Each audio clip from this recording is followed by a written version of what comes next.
semua, salam sejahtera Malaysia. Selamat datang ke channel Fels Lifestyle. Terima kasih kerana bersama di dalam channel ini. Tuan-tuan dan puan yang amat dihormati, baru-baru ini terdapat satu isu panas ataupun satu berita hangat yang berkaitan dengan pencen ahli parlimen dimansuhkan.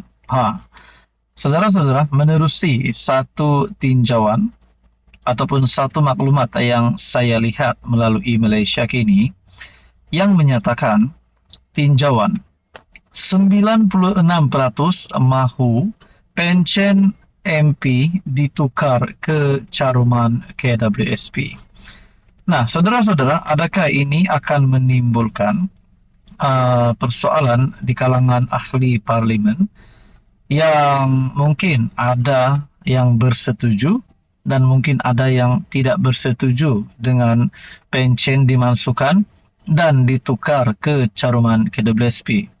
Dan kalau benar ada ahli parlimen yang tidak bersetuju, adakah mereka akan meletakkan jawatan ataupun memprotes dan keluar daripada kerajaan bagi yang menyokong kerajaan? Itu menjadi persoalannya. Melalui satu artikel daripada Malaysia Kini, pembaca Malaysia Kini jelas mahu pencen untuk ahli parlimen digantikan dengan caruman kumpulan wang simpanan pekerja. Menurut tinjauan makmal berita kini, sebanyak 96% daripada 8,035 responden setuju dengan cadangan ini. Sementara itu, 93% daripada 7,778 responden setuju dengan cadangan Perdana Menteri agar ahli parlimen hanya menerima satu pencen, walaupun mereka boleh menerima beberapa pencen melalui jawatan yang dipegang di peringkat persekutuan dan negeri. Respon yang diterima kali ini jauh lebih banyak berbanding tinjauan makmal berita kini sebelum ini. Antaranya berkenaan belanjawan negara dan berkenaan tahun pertama Anwar sebagai PM yang mendapat kira-kira 3,000 respon. Tinjauan ini sebahagian daripada laporan dua bahagian makmal berita kini berkenaan jumlah pencen dan allowance yang boleh dinikmati ahli parlimen. Keputusan tinjauan dibuat daripada respon yang diberi pembaca bermula jam 9 pagi 19 Jun hingga jam 10 pagi 25 Jun. Perlu dinyatakan ini bukan tinjauan saintifik dan secara teknikalnya sesiapa saja boleh mengundi beberapa kali menggunakan peranti dan pelayar web yang berbeza. Nah, saudara-saudara, berkaitan dengan pencen dan allowance bagi ahli parlimen. Tidak pasti sekiranya ini, tinjauan ini hanya kepada ahli parlimen ataupun mungkin juga kepada ahli Dewan Undangan Negeri. Namun saudara-saudara, kalau perkara ini benar akan dilaksanakan oleh kerajaan, adakah anda yang mendengar ataupun melihat video ini setuju dengan cadangan ini? Nah, dikongsikan melalui tinjauan ini, 96% mahu pencen MP ditukar ke caruman KWSP. Adakah selepas ini ada beberapa ahli parlimen yang mungkin tak puas hati dan akhirnya mereka pula letak jawatan? Nah, itu menjadi persoalan. Jadi saudara-saudara, apa komen anda berkaitan dengan isu ini? Sekian saja, teruskan bersama di dalam channel ini. Halo semua, salam sejahtera Malaysia. Selamat datang ke channel Fels Lifestyle. Tuan-tuan dan puan, hari ini terdapat satu lagi maklumat terkini berkaitan dengan isu BlackRock. Bila kita cakap tentang isu BlackRock, penjualan saham MHB, ini menjadi satu cerita panas, terutamanya di kalangan kepimpinan politik, bahkan peminat-peminat politik dan rakyat Malaysia yang aktif dalam mengikuti perkembangan berkaitan dengan isu ini. Juga sudah pasti ada yang mengetahui tentang isu panas ini. Nah, berkaitan dengan isu ini, salah satu Menteri Anwar yaitu Tengku Zafrul, Menteri Pelaburan, Perdagangan, dan Industri telah membuat satu pendedahan baharu yang pasti mengejutkan ramai.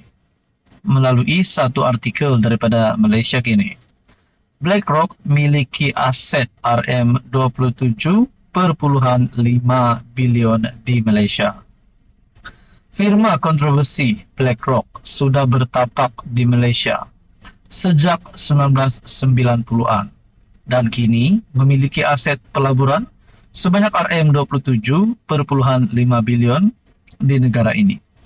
Jadi kita dapat lihat sudah berapa lama firma BlackRock yang bertapak di Malaysia sejak 1990-an dan kini memiliki pelaburan sebanyak RM27.5 bilion. Bahkan berkaitan dengan perkara ini, terdapat bantahan daripada menteri di dalam kerajaan perpaduan sendiri, apatah lagi daripada kepimpinan pembangkang. Nah, berkaitan dengan isu ini, Menteri Pelaburan, Perdagangan dan Industri, Tengku Zafrul, menegaskan syarikat Amerika Syarikat itu tidak mempengaruhi dasar negara. BlackRock telah berada di Malaysia pada tahun 1990-an dan menurut data yang diperoleh secara terbuka, setakat Mei 2024, BlackRock sebagai sebuah firma pelaburan global sudah memiliki pelaburan equity di dalam 100 syarikat tersenarai di Malaysia, merangkumi sektor industri dengan 3 entiti terbesar merupakan institut perbankan di negara ini. Jadi secara keseluruhan, mereka memiliki aset bernilai RM27.5 bilion di Malaysia, RM20.5 bilion di bursa, dan RM7 bilion di dalam bon kerajaan dan korporat Malaysia, katanya.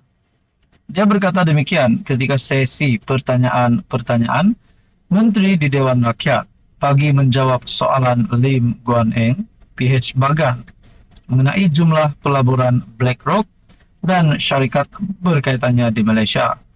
Sementara itu, Tengku Zafrul berkata, pengguguran pelaburan BlackRock daripada Malaysia dijangka akan mendatangkan kesan negatif kepada usaha merealisasikan agenda pelaburan negara. Namun katanya ia tidak menjejaskan perdagangan Malaysia dengan negara lain. Sekiranya kerajaan mengambil pendirian untuk tidak membenarkan pelaburan dengan syarikat tersebut. Bahkan Datuk Seri Anwar Ibrahim juga sudah menyentuh berkaitan dengan perkara ini. Jadi saudara-saudara, adakah berkaitan dengan firma BlackRock ini, berkaitan dengan isu penjualan saham MHB, apa komen Anda, tuan-tuan? Apa pandangan Anda? Jadi sekian saja, teruskan bersama di dalam channel ini untuk info yang seterusnya.